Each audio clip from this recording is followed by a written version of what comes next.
Pero hoy está con nosotros acá a primera hora. Eso es un honor para nosotros. Vamos a sacarle provecho al máximo. Él es el señor Mario Paz Castain y vamos a hablar de qué depara el futuro o qué creemos que va a pasar con las elecciones de los Estados Unidos. Acompáñeme.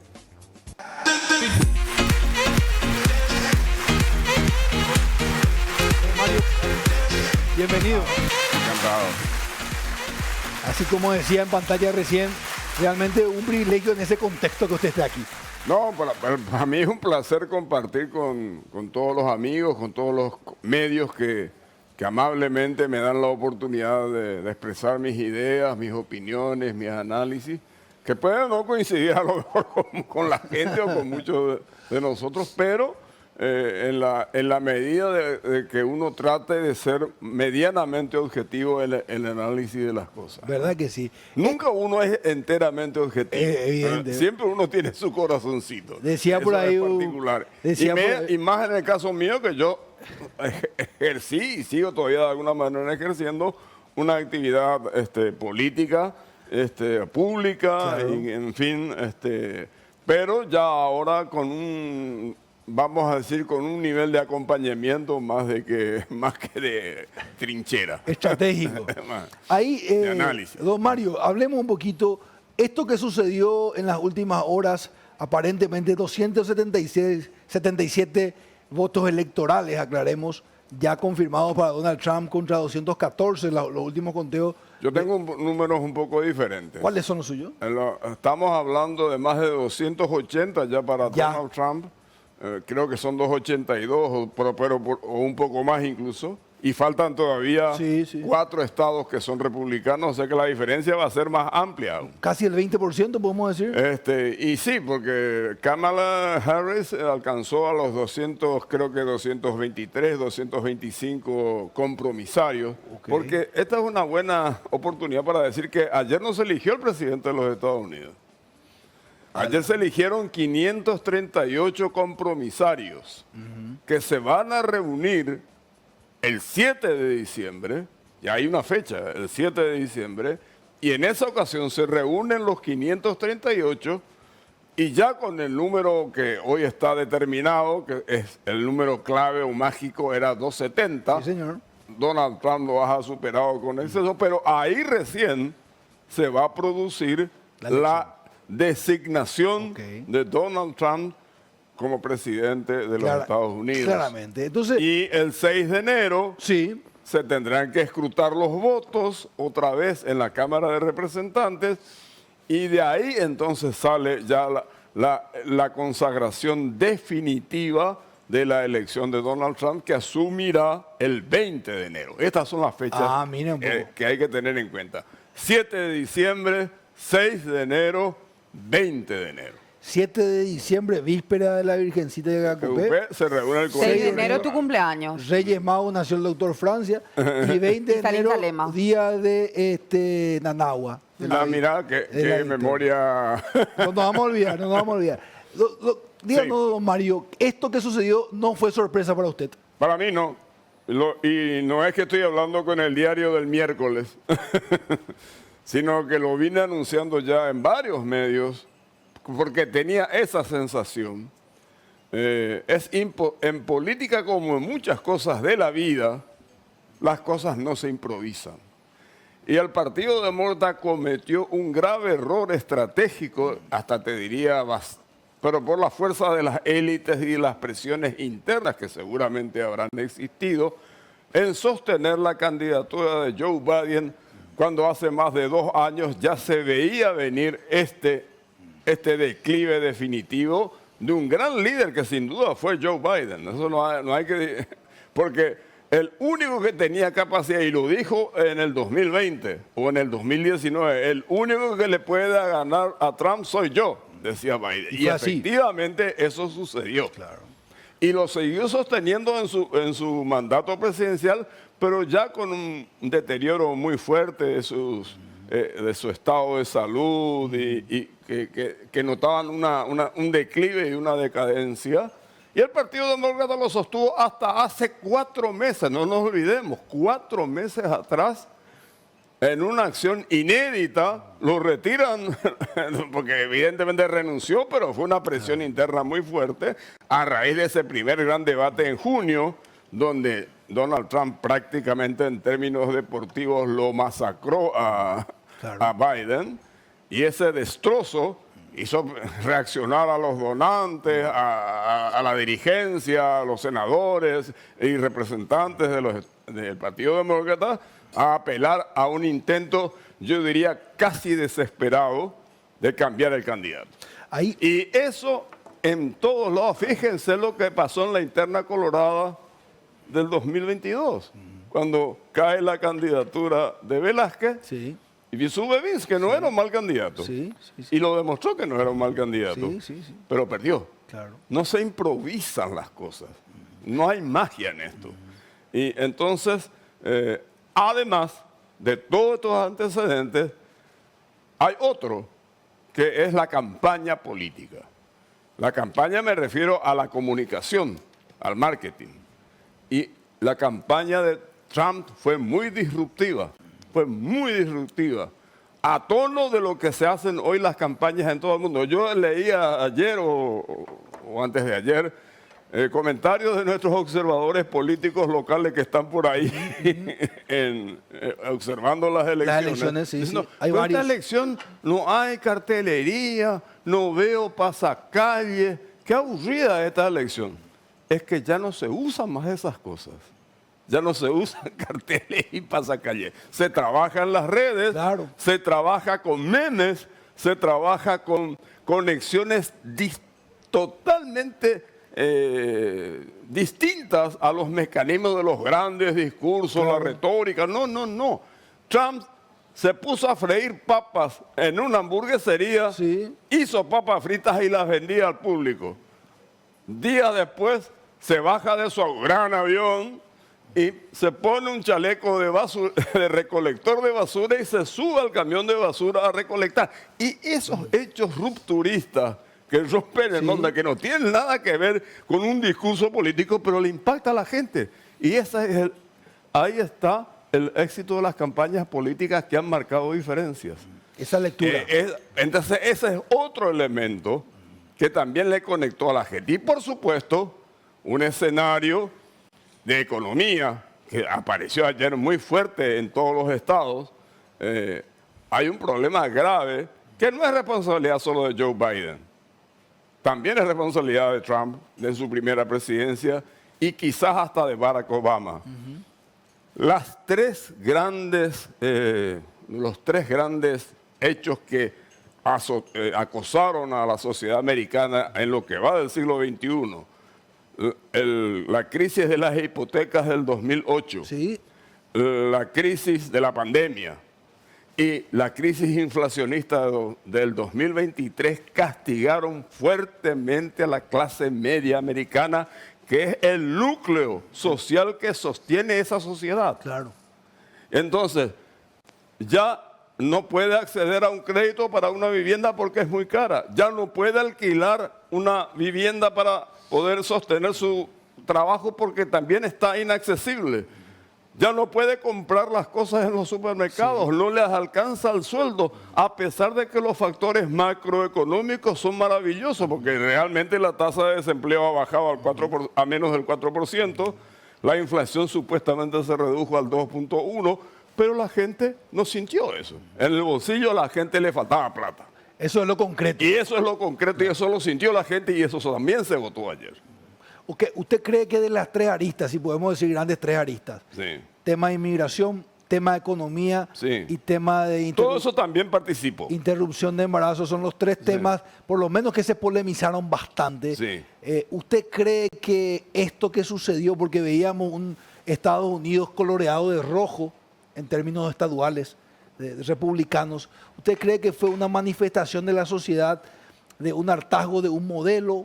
¿Cómo usted lee esto más allá? Son coyunturas. Las elecciones siempre son coyunturas.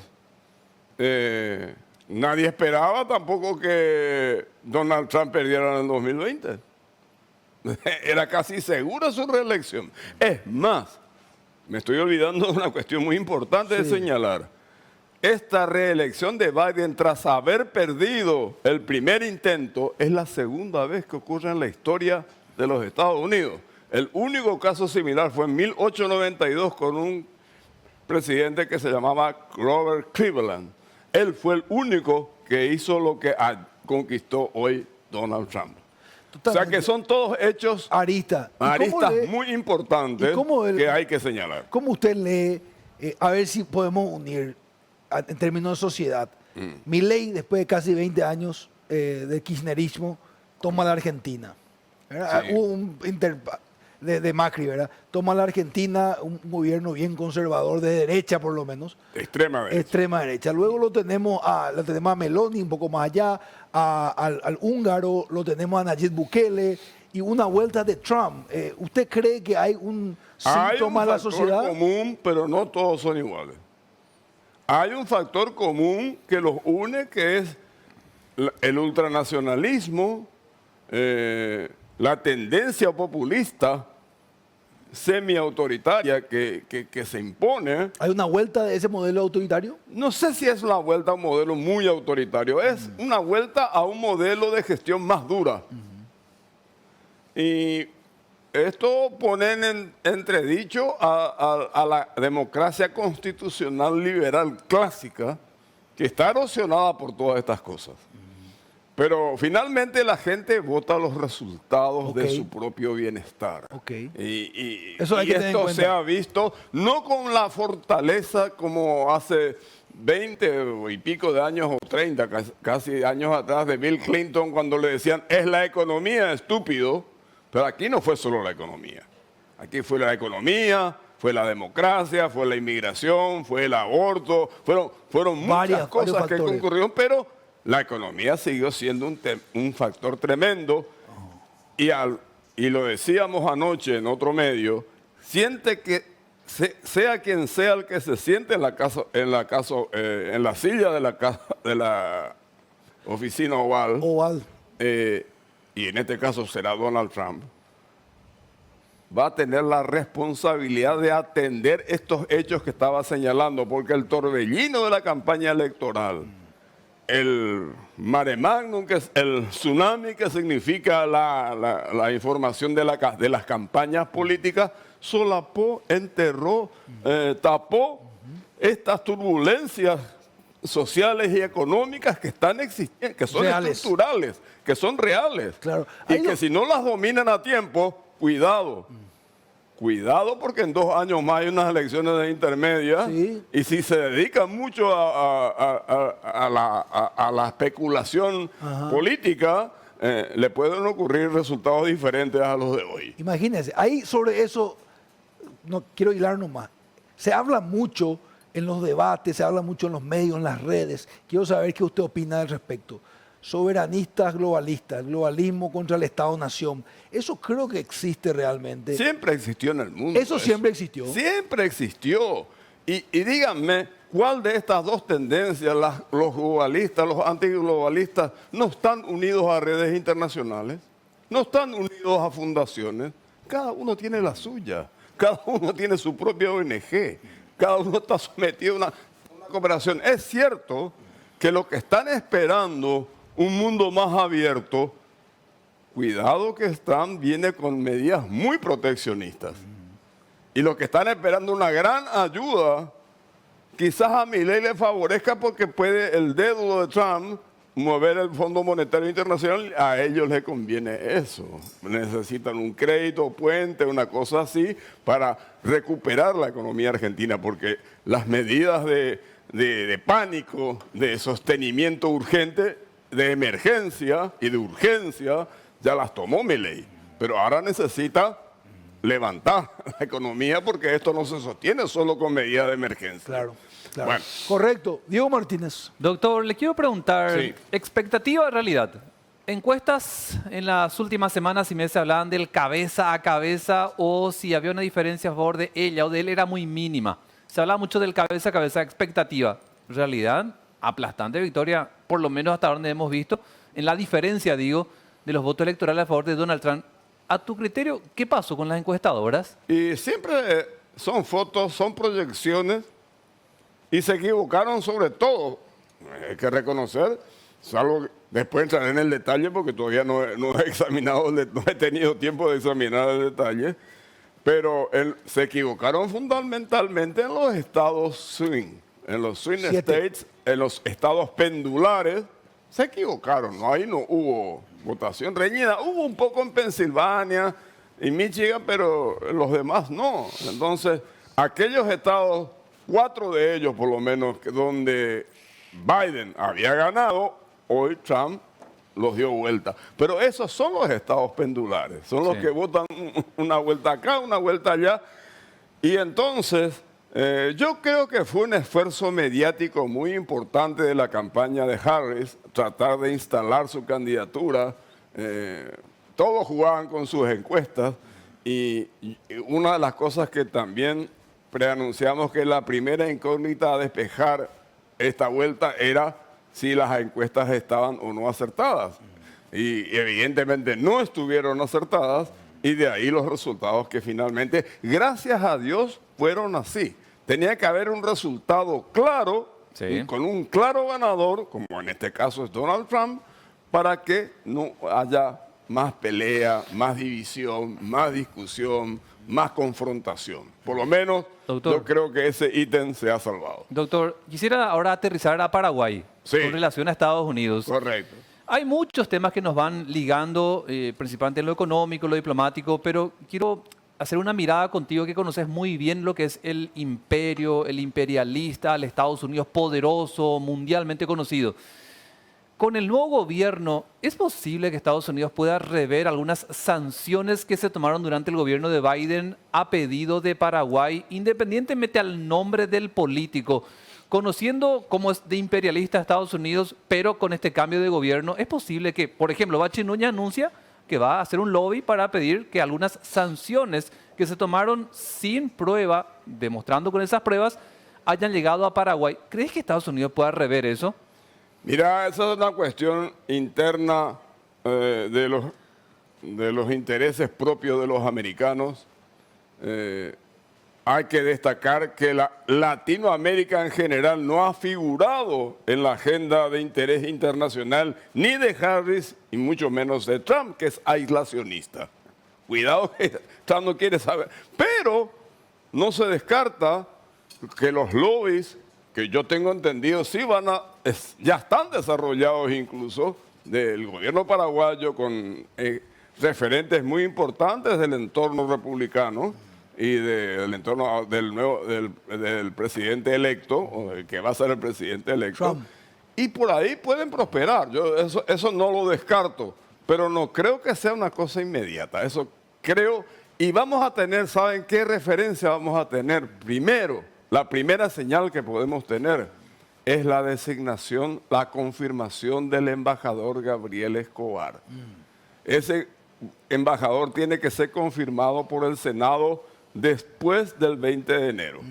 O sea, marzo, abril, mayo, junio, no sé. Sí. Pero si se lo confirma, cuidado que es una señal de que va a haber una suerte de statu quo con la política dirigida a este gobierno paraguayo. Si por ahí, cosas que no es tan sencilla y tan fácil, pero ha ocurrido que no se lo confirme y designen a otro embajador, parece que la cosa sí va a cambiar. ¿Me entienden? Por ahí puede venir una señal. Es una simple hipótesis que estoy deslizando para dar respuesta a tu inquietud. Pero me parece interesante, Salim, porque, a ver, Muy interesante ese claro, punto. si Escobar queda confirmado, es muy probable que no se revea la sanción. No, yo no digo eso. No, ya sé, pero como es una señal, probable digo. que Puede ser haya una señal, Pero como una continuidad, señal, digo. Una continuidad que a lo mejor viene Escobar con la instrucción, porque los embajadores, vamos a cuento de todo lo que ha pasado en estos últimos años, los embajadores cumplen instrucciones. Fíjense lo que le pasó a la canciller argentina, Diana Mondino. Apenas no cumplió la instrucción que supuestamente dice que había cumplido porque había avisado, pero en fin, al presidente no le gustó y la removió. Los embajadores son mensajeros del gobierno de turno. No tienen palabra propia en estas cosas. representan a su canciller y fundamentalmente a su gobierno. Claro que sí. Es muy importante. A mí me llama la atención cuando hay personas que dicen como que le quieren quitar la importancia al Paraguay, como diciendo que Estados Unidos no nos tiene tan en cuenta. Yo disiento con esa visión, porque para ser grande tenés que ser detallista y Paraguay no es menor. Creo que no es tan accidental todo lo que sucedió. No. Es un aliado estratégico. No por la balanza comercial, que es bastante pequeña. Claro. Si uno mira nomás la Argentina, no digo Brasil, que son los números que conozco. La Argentina, la balanza comercial es de 20 mil millones de dólares y acá no pasamos de 1.000. Claro. Entonces, y nosotros, Paraguay, exportando a Estados Unidos, creo que no llegamos ni a 300 millones de dólares. Entonces, pero sí es estratégico en lo que hace a la triple frontera, en lo que hace a la presencia china, al sostenimiento de Taiwán, a las relaciones. Por eso hay una embajada tan importante que se ha desarrollado aquí en Asunción. Creo que entonces, todo eso habla de una alianza estratégica para los intereses, no del Paraguay, los intereses internacionales de Estados Unidos, que encuentra en el Paraguay un aliado estratégico. Hoy la bioceánica también no es menor. Sí, todas estas cosas tienen un sentido y todo parece parte del todo, ¿no? Sí, lo que va a pasar con el gasoducto, lo que está sucediendo con el canal de Panamá. O sea, yo creo que es momento de asumir también nuestro rol protagónico siempre hemos tenido. Es más, cuando nos dicen en qué nos puede beneficiar, en qué nosotros, Paraguay, como gobierno, podemos obtener y tratar de compensar lo que antes no se hizo. Esa es la tarea. La tarea es más nuestra o es por lo menos compartida con los que vienen. Ahora, el tema creo que a todos nos toca de cerca y queremos saber. Por ahí dicen algunos que saben más que yo, que Estados Unidos, el presidente de Estados Unidos es un emperador en el mundo y una persona de menos poder internamente por la institucionalidad del país. Ahora, ¿qué va a pasar o qué creemos que va a pasar, mejor dicho, con la OTAN, con el conflicto Rusia-Ucrania, esa famosa alianza Putin-Trump? Eso es así, doctor. Ese es el tema más grave en todo este escenario que se viene, por la complejidad del mundo que vivimos. Lamentablemente yo creo que Zelensky va a pagar los platos rotos de esta elección. Si es que se dan, porque, vuelvo a repetir, Trump dice muchas cosas más de las que hace. Lo hemos comprobado en su primera presidencia. Él prometía un muro de 2.000 kilómetros en una frontera que es de 3.000. Sí. ¿Cuántos construyó? Ni 500. Entonces, de las cosas que vayan a suceder, él está prometiendo una resolución inmediata del tema de Ucrania, reconociéndole a dos Ucranias, la que se va a anexionar Putin, que para mí es una tragedia, porque él está haciendo algo que nos hicieron a nosotros los paraguayos en la Triple Alianza. El Donbass. El Donbass. Se lo van a anexar. En términos muy folclóricos se lo van a fagocitar.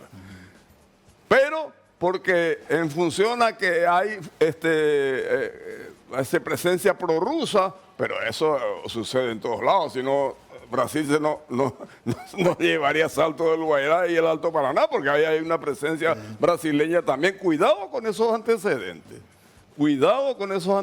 y cuidado con China, con Taiwán. O sea, estas cosas habrá que manejarlas, y yo supongo que Trump las va a manejar, pero él tiene un concepto muy economicista en todo esto. Sí. Si la OTAN paga el 2% de la contribución militar a la que se comprometió en los momentos iniciales de la fundación de la Alianza Atlántica, él va a seguir apoyando. Si no hay plata, no apoya. O sea que... Lo mismo Taiwán. A Taiwán le va a cobrar también derechos de defensa y de protección. Pero ¿será real? ¿Será? También amenaza a agravar con 60% de aranceles la importación de productos chinos. Y la importación también universal del 10% a los demás países, incluidos nosotros. Cuidado. Para proteger si su eso industria. llegara a ocurrir, cosa que yo presumo que no va a ser así, pero él lo prometió. si llegara a ocurrir, va a producir un grave movimiento en la economía internacional y en la economía de los Estados Unidos. La última, doctor. Sí, Israel, Benjamín Netanyahu, sí. Donald Trump. Amigos, aliados, yo creo que se refuerza la alianza de Medio Oriente. En ese sentido no había diferencias con Harris. Quizás Harris admitía más la presencia de un Estado palestino, que era la solución, que fue la solución de las Naciones Unidas, 2 estados, y no creo que haya otra que no sea esa.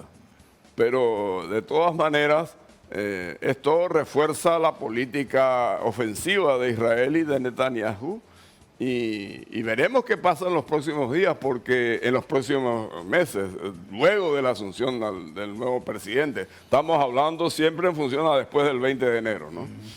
En este periodo de transición todavía Biden será presidente, pero ya con, como se dice, con el pato rengo, ya con menos poder y probablemente ya trasladando funciones y operaciones ejecutivas al nuevo gobierno. Okay. Pero sí, es probable que se ratifique una alianza más fuerte con Israel, sin duda. Pero eso también, yo repito, también era Harris partidaria de eso. Me quedo con eso que dice que sus posiciones son muy economicistas, muy dolaristas. Sí. O sea, al final los dólares mandan. Es que es hombre de negocios. Trump, ¿de dónde viene? ¿Viene de la política? Claro. No. Viene de las empresas. Es más, mandó a la bancarrota varias empresas, pero él no se fue a la bancarrota. Es un hombre muy hábil, muy inteligente para los negocios. Y a veces defraudó a unos cuantos. Pero, en fin, esas son las historias de los negocios fallidos o no. Pero tiene esa concepción y por supuesto que no la va a dejar así nomás. La última de mi parte, distinguido doctor, y le agradezco con esto, que no tiene que ver directamente con esto, pero de alguna manera. ¿Qué de cierto hay que la ley de las ONGs que queremos tener en el Paraguay o que el gobierno está planteando es una ley parecida ya existente en los Estados Unidos? ¿Eso no es así o es así? Hay leyes parecidas. Hay, en Venezuela hay. En Venezuela sí, pero en los Estados Unidos. En Estados Unidos hay controles de todo tipo. Y yo creo que también aquí las hay. Por eso es que se está evaluando aún en el Palacio de López la procedencia o no de la promulgación o la emergencia eventual de un veto parcial. Pero esto todavía no ha sucedido. Vaya a saber qué pasa con estos últimos acontecimientos, si confirman o no la decisión que aparentemente tomaría el presidente Peña. Usted, que es una persona que yo le escucho siempre hablar mucho de la democracia, analiza mucho la sociedad, sí. ¿Estos son síntomas positivos o no tanto para la sociedad democrática? Hablando de esta elección, sí. Y sí, quizás el actor más indicado para la democracia constitucional, liberal y clásica no sea el mejor representante, pero es el representante que eligió el pueblo de los Estados Unidos. Claramente. La sociedad americana se pronunció libremente en elecciones justas, limpias, no sé si tan limpias o no, pero lo que sí es que es la expresión de la voluntad popular, y en eso no podemos dejar de decir el pueblo Vox Dei, Vox Populi, Vox Dei. Ha dicho la palabra del pueblo, la voz del pueblo, la voz de Dios. Gracias, doctor. Un privilegio tenerlo acá. Al contrario, siempre a las órdenes. Gracias. Estuvo con nosotros Mario Paz Castaing analizando las elecciones de los Estados Unidos. Diego Martínez, contigo.